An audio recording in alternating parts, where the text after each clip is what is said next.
de recevoir sur ce plateau docteur Omar Diokhané maa ngi ko doon tooñ léegi nee naa ko gëj naa kaa gis mais je sais que non GFM.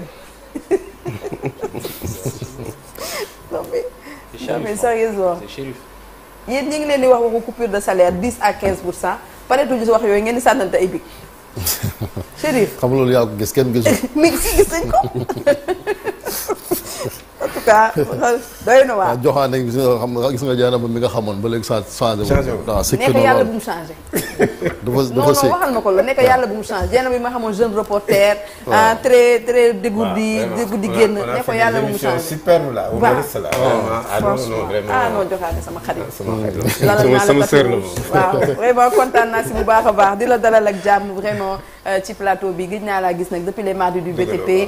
voilà di profiter di nuyu bu baax a baax ñi nekk ci secteur BTP bi rawatina nag seen président mi jiite kon syndicat bi di Omar Ndir mon frère maa ngi lay nuyu bu baax a baax Omar mu bàyyi la nga nuyoo. waaw di nuyu waa plateau bi d'abord. ñu ma ci fekk. mais également nuyu waa ñi nga xam ne ñoom ñooy seetaan. di kontaan trop ñëwaat fii. parce que fii quand même. sa kër du guleet quoi. c'est vrai nañ ko wax. c'est vrai vraiment di rafetlu bu baax invitation bi. te di ñaan yàlla également li nga xam ne tey moom lañ ci waxtaanee mu indil njariñ askan wi indil njariñ réew mi. dina indil njariñ incha allah réew mi ak askan wi ndaxte kàngam nga ci liñ la fi kon woowee expert la dans le domaine des marchés publics donc Chérif Cheikh Tidiane Malick mi ngi nii di ñëw donc ñu tàmbali waxtaan bi Malick. waaw waxtaan bi jenn ba li ko waral mooy ARCOP muy autorité de régulation de la commande publique dafa génne ay rapport 2022 2023 ci passation des marchés ñu gis fi nag ay looxoor yu bëri ay manquement ki ndëngte yoo xamante ni bëgg nañ ko jàngat Joxaane su ma juumat bii mooy première fois ARCOP génne rapport ci tur bi parce que bu njëkk ARMP lan dox mooy autorité de régulation des marchés publics lan moo tax rapport yi di yéex a génn ci sama gis-gis maanaam ñu xaar ba presque 2 ans di doog génne rapport yoo xamante ni benn bi 2022 la bis des 2023 déjà. waaw en fait merci en tout cas ci sa question bi rapport yooyu yéex génn mën nañ ne du guleet c'est pas la première fois je crois que réforme système marché public nga xam ne depuis 2007 lañ ko def parce que 2007 vraiment c'est une date phare parce que 2007 la véritable réforme foofu la jógee parce que ci la ñu dugal li ñuy wax plan de passation de marché parce que bu njëkk ba amul woon commission nationale des contrats de l'administration dañuy kii rek autorité comptable tey ma def lii suba ma def la mais réforme bi nga xam ne depuis 2007 la mu indi nag ay innovation yu bëree bëri responsabilisation des autorités contractantes plan de passation de marché ñu institué ko depuis réforme boobu nag ñu séparer contrôle a priori ak contrôle a posteriori maanaam DCMP di contrôler marché yi ci bi ñu koy doxal bi ñu koy mettre en œuvre. direction centrale des marchés publics. mais ARMP également ñoom di saytu système bi yëpp da nga xam ne chaque année dañuy def ay audit donc audit yooyu. a priori mooy ca njëlbeen maanaam. waaw ca njëlbeen waaw en cours d'exécution. maanaam su fekkee da ngaa def ouverture des plis. su fekkee marché bi dafa atteindre yenn seuil yi avant ngay eggale procédure da nga koy jox waa DCMP. ñu xool ko suñ la nee d'accord nañ ñu ko continuer. voilà ARMP nag moom dañuy xaar ba procédure yëpp jeex la nga xam ne jotoon nañ ko def yëpp ci at mi ñoom ñu saytu ko. seen i ay auditeurs ñu ñëw xool ko mais li ñu seetlu mooy y a toujours eu un décalage entre par exemple suñu nee dañuy def audit bi en 2023 ak période bi muy génn. waaw toujours day am décalage. donc loolu en réalité yàgg na quoi en réalité bon maintenant. mais est-ce que dina ne saafara parce que loo xamante ne ña ko defoon boo demee ñii sax génn na réew mi nguur gi changé na. nga génne waat ko même boo leen doon topp xëy na ci yoon ak yooyu yéexaay bi est-ce que mënuñoo fexe ba nga xamante en tout cas ci réforme yi. au moins 1 an de retard minimum. oui bien sûr waaw c'est-à-dire que réforme mën nañ ko def en réalité c'est-à-dire que parce que loolu gestion la performance bi rek en réalité c'est dans la performance du système parce que soo ko seetee audit mission la comme yeneen mission yi c'est une mission de prestation intellectuelle mais li nga xam ne moom la ñu gis ci audit bi mais la ñuy gis également ci yeneen type de marché yi peut-être audit dafa gën a fësal quoi mais yeneen type de marché yi la question de la performance du système de marché public dafa posé wu loolu moom dafa am c'est-à-dire ñaari préoccupation la ñu amoon benn préoccupation moom la ñu jëkkoon a am mooy affaire yi na jaar yoon. perfection procédurale. est-ce que duñ ko defee noonu la est-ce que respecté nañu règles yi ouverture des plis est-ce que dañ ko defee baax na est-ce que critères yi nga xam ne moom la ñuy évaluer nit ñi baax na loolu au début bi ñu defee réforme bi. loolu surtout le gars yi gënoon a insister. focaliser. mais tey nag toll nañ foo xam ne il faut que ñu seet performance marché public. maanaam yëf yi gaaw sans sacrifier évidemment la transparence mais yëf yi gën a gaaw. parce que nit ñaa ngi xaar parce que marché public kat bu ñu fàtte ne. c'est pour régler des problèmes des populations. en tout cas gis nañ président yi fi jaar yëpp dañ ko doon métti lu maanaam yéexaay bi. donc maanaam parce que conditions yi c'est un peu contraignant. waaw loolu moom c'est un vrai problème c'est-à-dire que aujourd'hui am na ay gëstu yoo xam ne man personnellement defoon nañ ko gëstu yi li mu wane mooy ne aujourd'hui modalité concurrence yi ñu am tey maanaam ci nan lañ koy defee et cetera nan la ñu sélectionner les prestataires mais également yeneen mandarga yi nga xam ne moom ma nekk ci système bi et puis bu ñu fàtte ne également Sénégal système de marché public bu ñu am c'est un système de marché public hybride. maanaam ñu dañu am suñu ay procédures nationales mais également am na ay bailleurs yoo xam ne ñoom dañuy jàppale ñu ci mel ni ay Banque mondiale ñu ay BAD ñoom dañoo am seen ay procédures. ñoom suñu amee ay projets yu ñu exécuté effectivement ñoom seen ay procédures la ñuy jël. ak yeneen également les bailleurs bilatéraux donc loolu également dafay indi ay yeex ci système bi. donc loolu question de performance la et su ñu waxee performance nag c'est performance non seulement au niveau de la passation mais également au niveau de l'exécution parce que li ñu wax ci audit bi exécution bi la signé contrat 2023 xaar ba 2025 ngay doog a génne rapport loolu quand même c'est un problème maintenant nag les solutions mën nañ trouver ay solutions. waaw bala ñoo ñëw solution parce que même journal Libération gis nañ ñëwaat na ci tey ci même ministère éducation ba ñu wax affaire 29 milliards ni pense tappale gi ni mu bëri ci passion marché bi est-ce que ngir xaar ba ni naan jaan dem nga topp ci watees yi mënuñ koo éviter ba nga xamante ni lii ñu gis nii te rapport yi wane ko quand même ci daanaka domaine yu ci bëri ay milliards de francs CFA yoo xamante ni autorité contractante yi ak ñi nga xamante ni en tout cas mooy structure état bi xëy na ciy lënkaloo ñi ngi koy def ba gis fi quand même ay manquements yooyu ba loolu bañ a am maanaam contrôle a priori boobu ñu jaaree fa ba du bala ñooy egg sa ARMP ba tappale googu jeex. waaw mais en réalité ce qu'il faut comprendre c'est que aussi marché public c'est pas une structure judiciaire c'est-à-dire que ARMP ñoom régulation la ñuy def. régulation ça veut dire que ñoom suñu defee seen ay rapport ça ne veut pas dire que dañuy condamner nit ki on n'est pas encore dans la procédure pénale c'est pas parce que génne nañu rapport tudd nañ ci Massamba wala Mademba que nit kooku dañ koy taqal dañ koy voilà. ça ne se passe pas comme ça suñ ko defee ba pare.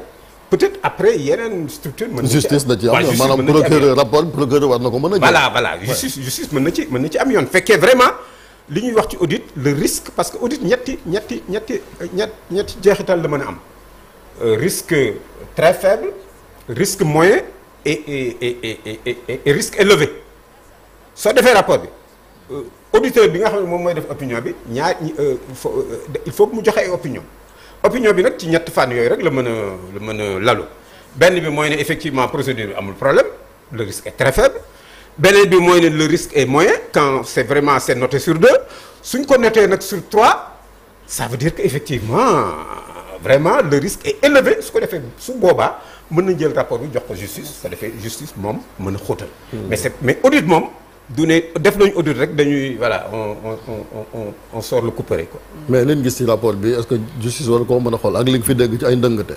waaw mais justice mën nañu ko xool mais kooku nag je crois que autorité ñoom ñoo koy décider. ñi nga xam ne président de la République nga xam ne effectivement rapport yi moom lañ koy présenter effectivement ñoom ñooy décider compte tenu effectivement de la gravité en tout cas ci résultats yi nga xam ne moom ci nekk ñu décider. est-ce que dañ koy defuñ comme démarche Cour des comptes nu muy def nga xamee ni. su duutee baaraam fenn day demander expressément ouverture. d'information judiciaire. voilà pour ñu mën ko càmbar. voilà. mais bi kon daal ñoom ñooy xool gis ni opportunité am na fi ou pas pour topp nit. non pas opportunité ça dépend de la gravité des situations wax naa ne léegi ñetti résultat moo mën a am benn bi le risque est faible très faible beneen bi le risque est moyen c'est-à-dire que la performance est moyenne maanaam ci ñi nga xam ne moom nañu gérer marché yi beneen bi le risque est élevé Maintenant, effectivement, en fonction de ce résultat, l'autorité, effectivement, peut décider, effectivement, de confier aujourd'hui, Omar, au juge pour que mu gën a mën a xóotal ko. lan lañ mën a def aujourd'hui pour alléger un peu les procédures, que affaire yi gën a gaaw mais gën a baax comme li nga wax transparence am si lii am ci njub daal ci am mais que les procédures soient tellement disons light que ne que nit ñi dinañ ci mën a bénéficier wu que ça soit les prestataires mais également askan wi. waaw loolu je pense que loolu réflexion bu am solo la. parce que en réalité marché public dafa nekk domaine boo xam ne yàgg na am ay réformes. réforme bi ci gën a am solo wax naa ko léegi mooy la réforme de 2007. nga xam ne dañu séparer contrôle a priori ak contrôle a posteriori.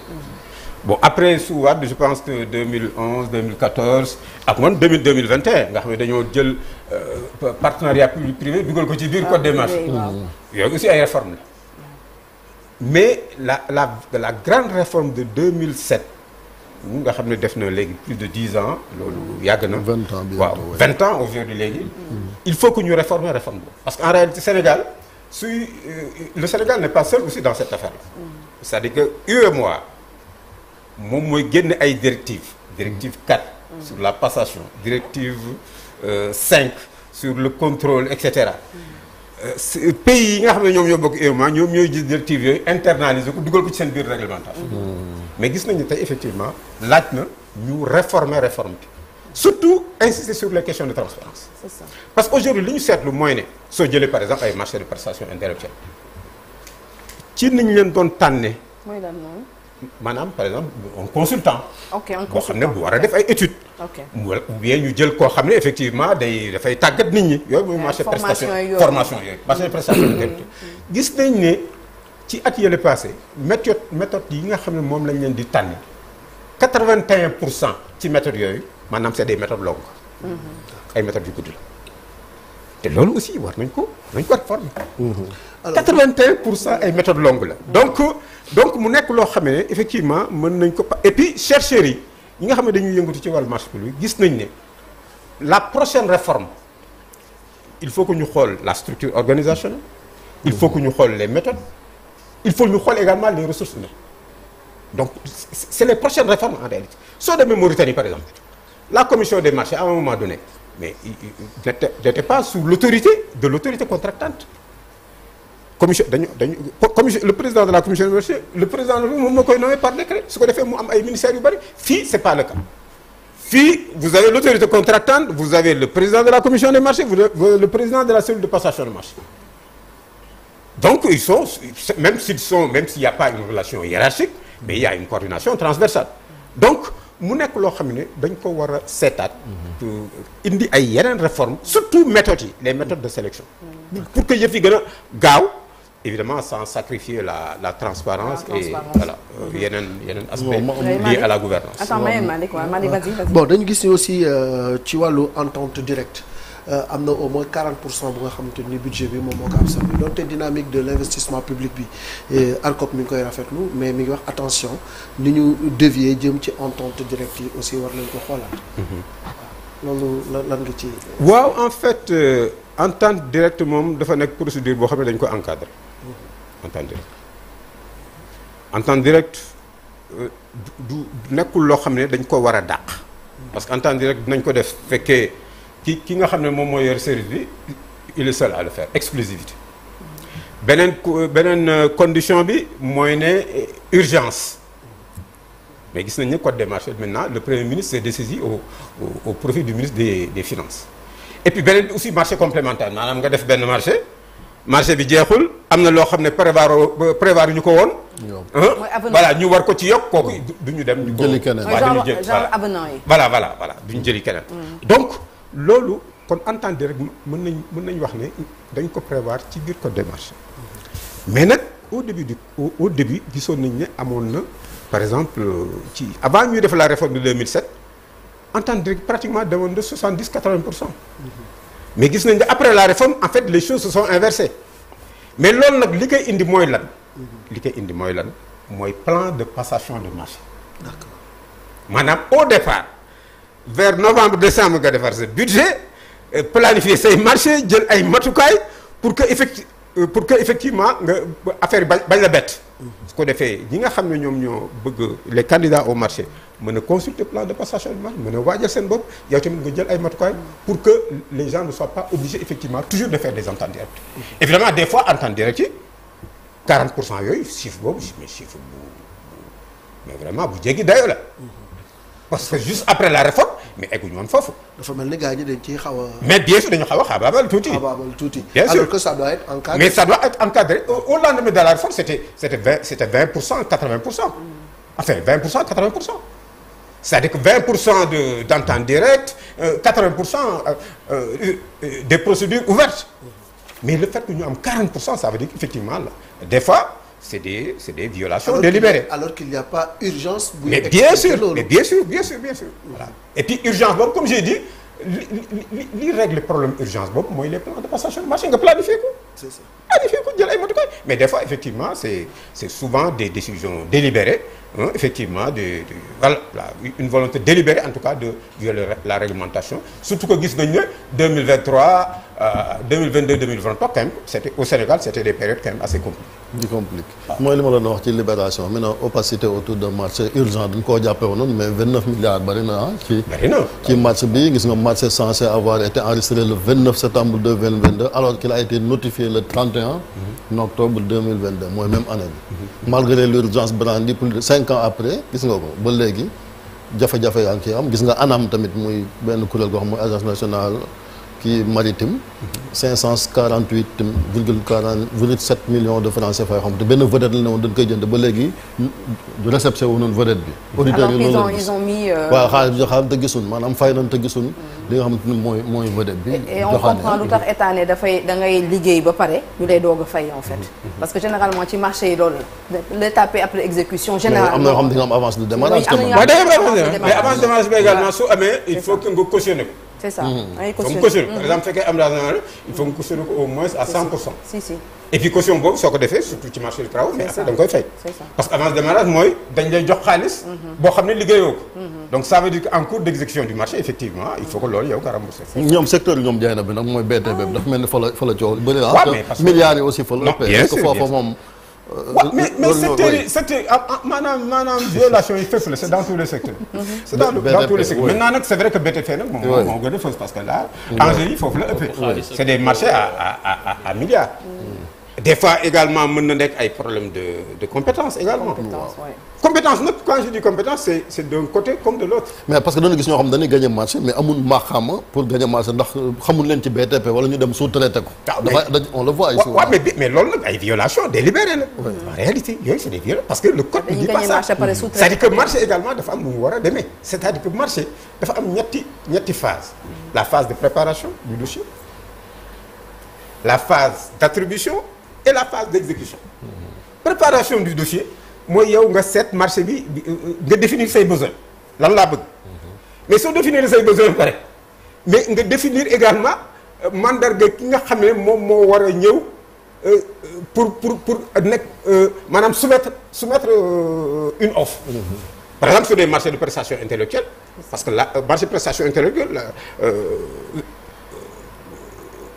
la différence mooy ne ñoom dañuy insister beaucoup sur la qualité ñoom sax dañuy def avant sax ñuy lancer la procédure proprement dite dañuy def avis à manifestation d'intérêt maanaam ñu génn ko yéene ko ñi nga xam ne bëgg nañu ñu wane seen bopp mais aussi ci ñoo xam ne bëgg nañu mais du ñëpp la ñuy jël dañ ci def liste restreinte déjà dañuy commencer segg avant ñu pour marché du travail également même chose c'est-à-dire il y a des critères d'évaluation il y a des critères de qualification. C'est ça. Il faut que critères de qualification yi nga remplir ko soo ko remplir effectivement mais évidemment si tu es moins 10 ans mën nañu jox marché bi. mais c'est encore beaucoup plus compliqué que cela parce que déjà dafa am ñetti phase dans un processus d'évaluation première phase yi mooy ne déjà à l'ouverture des prix dañ lay demander nga cautionner pour yenn marché cautionner parce que li ñu bañ mooy nga def une offre dem ba ci biir nga rocc loolu c'est important. mais phase boobu suñ ci jàllee suñ demee boo war a def phase d'évaluation il y a également aussi une première étape boo xam ne dañuy seet l'examen préliminaire. examen préliminaire mooy lan mooy ne yow par exemple fekkee ci phase ouverture des prix amoo ay pièces administratives. laaj nañ la ay IPRES laaj nañ la ay yenn affaires yi et cetera. amoo ko mais duñ la dàq. mais dañ lay jox délai. c'est ça. dañ lay jox délai. mën nañu aussi également te demander la pour nga def déclaration sur l'honneur. mais avant ñuy dem dans l'examen détaillé yow loolu da nga ko war a régler. da nga ko war a régler c'est-à-dire que soo ko réglé ça veut dire effectivement ce dossier voilà mënuñu ko seet. te gis nañ ci yenn marché effectivement ay dossiers yoo xamee ne amuñu pièce administrative mais ñu xool leen ñu càmbar leen et puis dem ba jox leen marché bi sax. xam nga yooyu nag c'est des violations délibérées yoo xam ne effectivement. mais là je plaide pour les petites et moyennes entreprises yi nga xamante ni ñoom également oui parce que am na yenn marché yi nga xamante ni quand même jarul kii. dëgëral voilà jarul dëgëral ay marché 30 millions 25 millions 15 millions yooyu moom jarul dëgëral et moi je connais des petites et moyennes entreprises yi nga xamante ni pour ñu am genre marché yooyu sax c'est carrément un problème que ça soit dans l'événementiel dans la fourniture d'autres services et cetera dañ lay laaj ne ñeneen facture concurrente yi nañu dugg pour ñu xool la facture là beaucoup moins chère alors que la qualité également a un prix donc fii ci Sénégal donc je pense que yooyu les petites et moyennes entreprises également dañu war a may chance ñu mën a di bokk ci appel d'offres yi. waaw mais yooyu je pense que effectivement prévoir nañ ko dans le nouveau code. Dans le nouveau code par exemple aujourd'hui avec tout ce qui est marché réservé les marchés dédiés aux artisans. Et puis également il y a un programme également avec l'ADPME. Ah oui. l'ADPME effectivement dañuy jàppale mais le principe c'est la concurrence. Oui. Principe moom c'est la concurrence. Maintenant am na ci ay procédures yoo xam ne mën nañu ko yombal. parce que ce qu'il faut comprendre c'est que effectivement plus xaalis bi lu mu gën a bari. procédure bi gën a complexe. Voilà c'est ça. xaalis lu mu gën a bari procédure bi gën a complexe. ce qui est normal hein. Ce qui est normal parce que le risque est beaucoup plus élevé quand il s'agit de milliards. C'est ça. Donc mais fekkee par exemple c'est des marchés de 2 millions ay 3 millions ou bien moins de 5 millions. Des fois on n'exige même pas l'obligation pour l'autorité comptable mu def publicité. C'est ça. des fois day woote demander ñetti facture rek effectivement. mais. mbaa doon na ko ay gré à gré nga. non daf koy def non du nekk ay gré à gré. c'est-à-dire il demande 3 factures. c'est-à-dire que les formalités de publicité sont allégées. c'est ça koy allégé. mais nag su defee marché bi pare ba jox ko kenn. ñi nga xam ne ñoom ñoo compétitionné il faut que mu notifier leen. mu yëgal leen. c'est ça. et puis marché boobu également il faut que mu publier ko dans le portail des marchés publics. C'est ça. parce que loolu dafa am solo. pour que demain su ñuy def rapport ñu mën a am les statistiques. Pourquoi ne pas aller vers la digitalisation justement. C'est ça. Dernière question ci wàllu marché public yi pour plus de transparence et d'efficience. mais peut-être. ils l'ont fait aussi. mais ça ils l'ont fait récemment. on a inauguré on a lancé une plateforme. Ok. La plateforme appelle achat public par procédure électronique. qui a été lancée à l'hôtel Azalaï. aujourd'hui foofu lañu jëm. c'est fonctionnel. Oui, c'est fonctionnel, voilà. Il y a même pas. C'est-à-dire que là, on a pris des autorités contractantes qui vont démarrer le processus. C'est-à-dire qu'on a voilà. moom la Cheikh Thiam doon wax fii ak conséquence bi mu am ci presse bi quoi. C'est une phase test. Jusqu'en janvier. Maintenant en janvier effectivement yeneen modules yi effectivement dañ koy dugal. mais ñun dañ cee loru woon doyen parce que. mais loolu c'est déjà lancé hein. C'est déjà lancé. parce que beaucoup de pays l'ont fait et le Sénégal également. parce que Cheikh Thiam moom la doon wax fii ak presse bi c'est la presse rawatina ñi nga xam ne dañu doon def insert publicitaire. ci waaw mais nag xam nga réforme moom affaire yi c'est la presse bon mais progrès aussi moo demee noonu. da ngay seet également l'intérêt général lan la mën a indil. C'est ça. maanaam lan la mën a indil réew mi et cetera. et puis également en termes de transparence parce que presque du ñëppay lire. voilà ka nga xam ne ma nga fële dans le Fongolémi là et cetera mais avec son portable. ñëpp am aujourd'hui effectivement voilà les gens peuvent accéder directement à l'information. C'est ça. Ça aussi il faut le dire. Maintenant nag comme toute réforme quand il y a un progrès. C'est il y a ça. des perdants il y a des. Mais aussi c'est des opportunités également.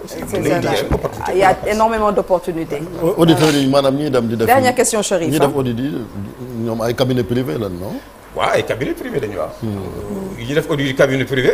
maintenant ce qu'il faut dire c'est que tout à l'heure wax nga problème mu maanaam retard yi. retard bi nga xam ne mais loolu aussi il faut ñu xoolaat ko. maanaam s'il le faut ñu yokk parce que des fois ci allotissement bi souvent dañuy jël benn cabinet jox ko ay.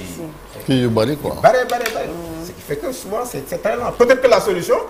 mooy effectivement ñu xoolaat la question de l'allotissement et cetera. loolu aussi c'est dafa am solo. à un moment donné sax quand au début je pense que c'était au début de l'alternance à un moment donné on a même parlé de mettre à profit le personnel de l'ARMP. C'est ça. Mais très rapidement, les gens, après, ils ont abandonné cette idée-là. Est-ce que le personnel est suffisant? Mais c'est pas suffisant, effectivement, pour le faire. Évidemment, tant on était dans un contexte de resserrement budgétaire, etc. Nous, est-ce que nous savons utiliser le personnel de l'ARCOP? Mais très rapidement, on s'est rendu compte que cette idée-là n'est pas bonne. Et que, il faut que nous disions au secteur privé. Beaucoup de également la formation. C'est important. Surtout. Formation. Parce que la question de l'expertise de l'architecture, elle se pose encore. Et que si nous avons un programme de formation, le plan global de formation, au début de la réforme, mais il faut que nous évaluions. Il semble qu'il y a un rapport d'évaluation, mais il faut que nous fassions évaluer. C'est extrêmement important. Et que l'autre également, secteur privé, mais les cabinets privés là, mais jouent un rôle important. Parce qu'aujourd'hui, il y a des cabinets, effectivement, ils sont spécialisés dans ces domaines. Il faut qu'on les mette à profit. Tout à fait. Et c'est important. Et surtout aussi les entrepreneurs, en fait, ceux qui sont dans les secteurs, nous avons formation pour nous faire dossier. Parce que bon, on me l'a dit que nous déposer dossier, beaucoup lire, il n'y a rien de... Oui, parce que nous monter les dossiers, il faut des experts. Voilà, c'est ça. Mais est-ce qu'il y a un caractère contradictoire aussi? Non, parce que donc, pour le rapport CNC, il y a un caractère contradictoire. Pour le Cour des comptes, mais est-ce que pour ARCOP? Madame Souven Palais, le rapport de mais c'est comme ça, on est toujours dans l'audit. En réalité, audit. Moi, par exemple, je sors d'une mission d'audit. Il n'y a pas longtemps, je n'ai pas cité le nom de la structure. Mais il y a des audits, il y a des observations. Observation, si ça te convient, si ça ne te convient pas, tu maintiens. Mais non, c'est ça. Mais le principe de la contradiction est de mise. Voilà, Omar, toujours un réel plaisir d'Egloula. Omar Diokhane, expert dans le domaine des marchés publics. Dans les talks, nous tagato. Voilà, dans les talks, nous tagato, Omar. La une de l'Observateur, très rapidement, la une de Record, mais également la météo. Là, nous avons les decks de Taïbi.